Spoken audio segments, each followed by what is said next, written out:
El Niño ప్రభావంతో ఈ ఏడాది సాధారణ కంటే వర్షపాతం గణనీయంగా తగ్గే అవకాశం ఉన్న నేపథ్యంలో వర్షాభావ పరిస్థితులను సమర్థవంతంగా ఎదుర్కొనేందుకు అధికారులు ముందస్తు కార్యాచరణతో సిద్ధంగా ఉండాలని రాష్ట్ర రెవెన్యూ, గృహ నిర్మాణ, సమాచార, పౌర సంబంధాల శాఖ మంత్రి, ఉమ్మడి వరంగల్ జిల్లా ఇన్ఛార్జ్ మంత్రి పొంగులేటి శ్రీనివాసరెడ్డి ఆదేశించారు. మంగళవారం హనుమకొండ ఐడీఓసీ కలెక్టరేట్లో ఎల్నినో ప్రభావం, కంటింజెన్సీ ప్రణాళికలు, వివిధ శాఖల సంసిద్ధతపై అధికారులతో మంత్రి సమీక్ష సమావేశం నిర్వహించారు. ఈ సందర్భంగా మంత్రి మాట్లాడుతూ దేశంలోని పలు రాష్ట్రాల్లో వర్షాభావ పరిస్థితులు నెలకొనే అవకాశం ఉన్నప్పటికీ దక్షిణాది రాష్ట్రాలు, ముఖ్యంగా తెలుగు రాష్ట్రాల్లో దీని ప్రభావం మరింత తీవ్రంగా ఉండే అవకాశం ఉందన్నారు. 3 రోజుల క్రితం ముఖ్యమంత్రి రేవంత్ రెడ్డి అధ్యక్షతన జరిగిన రాష్ట్ర మంత్రివర్గ సమావేశంలో వర్షాభావ పరిస్థితులపై సమగ్రంగా చర్చించినట్లు తెలిపారు. వర్షాభావ పరిస్థితులను ఎప్పటికప్పుడు పర్యవేక్షించేందుకు రాష్ట్ర ప్రభుత్వం ప్రతి ఉమ్మడి జిల్లాకు ఒక సీనియర్ ఐఏఎస్ అధికారిని ప్రత్యేక అధికారిగా నియమించిందన్నారు. ఉమ్మడి వరంగల్ జిల్లాకు సీనియర్ ఐఏఎస్ అధికారి దేవసేనను ప్రత్యేక అధికారిగా నియమించినట్లు వెల్లడించారు.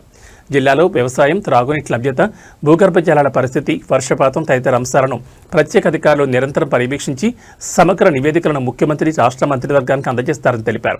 వర్షాభావ పరిస్థితుల నుంచి జిల్లాలను గట్టెక్కించేందుకు, రైతులకు భరోసా కల్పించేందుకు, తాగునీటి సమస్యలు తలెత్తకుండా ముందస్తు చర్యలు చేపట్టేందుకు రాష్ట్ర ప్రభుత్వం ప్రత్యేక కార్యాచరణ రూపొందించిందని మంత్రి తెలిపారు. పరిస్థితులకు అనుగుణంగా అన్ని శాఖలు సమన్వయంతో పనిచేస్తూ కంటింజెన్సీ ప్రణాళికలను సిద్ధం చేసుకోవాలని సూచించారు. వర్షాభావ పరిస్థితులపై సమగ్ర నివేదికను కేంద్ర ప్రభుత్వానికి పంపించి రాష్ట్రానికి అందాల్సిన సహాయం, కేంద్రం నుంచి పొందాల్సిన మద్దతుపై అవసరమైన చర్యలు తీసుకుంటామని మంత్రి పొంగులేటి శ్రీనివాసరెడ్డి తెలిపారు. ప్రజలు, రైతులు ఎలాంటి ఆందోళన చెందాల్సిన అవసరం లేదని, పరిస్థితిని ప్రభుత్వం నిరంతరం పర్యవేక్షిస్తూ అవసరమైన అన్ని చర్యలు చేపడుతుందని స్పష్టం చేశారు. సమావేశంలో రాష్ట్ర finance commission chairman Sirisilla Rajaiah, రాష్ట్ర ప్రభుత్వ whip doctor Ramachandra Nayak, MLC Baswaraj Saraiah, ఎమ్మెల్యేలు నాయన్ రాజేందర్ రెడ్డి, రేవూరి ప్రకాష్ రెడ్డి, గండ్ర సత్యనారాయణరావు, కడియం శ్రీహరి, దొంతి మాధవరెడ్డి, మురళీ నాయక్, రాష్ట్ర ప్రభుత్వ ప్రత్యేక అధికారి, రాష్ట్ర కాలేజియేట్ ఎడ్యుకేషన్ కమిషనర్ దేవసేన, ఉమ్మడి వరంగల్ జిల్లాల కలెక్టర్లు, అదనపు కలెక్టర్లు, వివిధ శాఖల ఉన్నతాధికారులు, కేవీకే, ఐసీఆర్ శాస్త్రవేత్తలు తదితరులు పాల్గొన్నారు.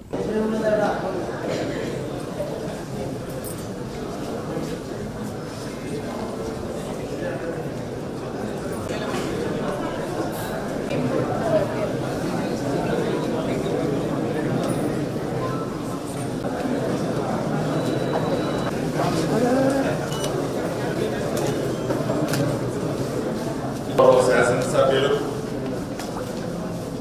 గౌరవ శాసన మండలి సభ్యులు, గౌరవ చైర్మన్లు, గౌరవ జిల్లా కలెక్టర్లు, అన్ని శాఖల ఉన్నతాధికారులు, ప్రింట్ అండ్ ఎలక్ట్రానిక్ మీడియా మిత్రులందరికీ మనస్ఫూర్తిగా హృదయపూర్వక నమస్కారం. గత కొన్ని రోజుల నుంచి శాస్త్రజ్ఞులు చెబుతున్న దాని ప్రకారం దేశవ్యాప్తంగా ఈ వర్షాభావ ప్రభావం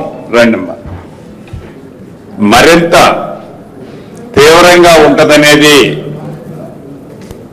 శాస్త్రజ్ఞులు చెబుతున్న దాన్ని బట్టి యథార్థంగా ఇప్పుడు చూస్తుంటే మబ్బులు విపరీతంగా పడుతున్నాయి.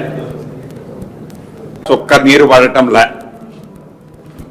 శాస్త్రజ్ఞులు చెప్తున్నట్లే నడుస్తుంది. 3 రోజుల క్రితం ఏదైతే కేబినెట్ జరిగిందో ఆ కేబినెట్ సమావేశంలో గౌరవ ముఖ్యమంత్రి గారి అధ్యక్షతన రాష్ట్ర కేబినెట్ ఉన్నతాధికారులందరూ ఈ వర్షపాతం తక్కువ ఉన్న కారణంగా ప్రతి ఉమ్మడి జిల్లాలకు సంబంధించిన ఇన్ఛార్జి మంత్రులు యాక్చువల్గా నిన్న మండే నాడు 20th నాడు రివ్యూ పెట్టుకొని ఒక రిపోర్టుని గౌరవ ముఖ్యమంత్రి గారికి కేబినెట్ సమక్షంలో ఇచ్చి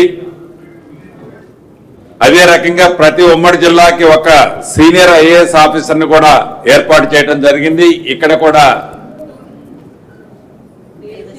దేవసేన గారిని వరంగల్ ఉమ్మడి జిల్లాకి ఇన్ఛార్జిగా వారిని సీనియర్ ఐఏఎస్ ఆఫీసర్గా వారిని కూడా పంపించడం జరిగింది. ఈ విపత్కాల పరిస్థితుల నుంచి ప్రతి ఉమ్మడి జిల్లాని ఎలా మనం ఎగ్జిట్ కావాలి, రైతన్నలకి మనం ఏ రకమైన భరోసా ఇవ్వాలి, తాగునీటి సమస్యని ఎట్లా ఓవర్కమ్ కావాలి, అదే రకంగా ఎన్ఆర్జీఎస్ లో పనిచేసే కూలీగా పనిచేసే ఆ కుటుంబ సభ్యులని ఎలా ఆదుకోవాలి, ఇలా ఒక 4-5 ప్యాటర్న్స్ లో డీటెయిల్ రిపోర్ట్ ఒకటి ఎవరీ నియోజకవర్గం బై నియోజకవర్గం, మండలం బై మండలం ఒక డీటెయిల్ రిపోర్టు కలెక్ట్ చేయాలన్నది రాష్ట్ర ప్రభుత్వం యొక్క ఆలోచన. తదుపరి ఈ ఉమ్మడి జిల్లాలకు సంబంధించిన అన్ని రిపోర్ట్లు వచ్చిన తర్వాత కేబినెట్ లో డెసిషన్ తీసుకొని కేంద్ర ప్రభుత్వ పక్షాన సౌత్ లో ఉన్న ఈ సివిఆర్టీని కేంద్ర ప్రభుత్వానికి, రాష్ట్ర ప్రభుత్వ పక్షాన కేంద్ర ప్రభుత్వాన్ని ఈ రాష్ట్రానికి రావాల్సిన కేంద్ర ప్రభుత్వం సపోర్ట్ చేయాల్సిన అంశాల మీద కేంద్ర ప్రభుత్వంతో కూర్చొని చర్చించాలి అనేది గౌరవ ముఖ్యమంత్రి గారు కేబినెట్ మొన్న నిర్ణయం తీసుకుంది. ఈరోజు మెయిన్ ఎజెండా అది.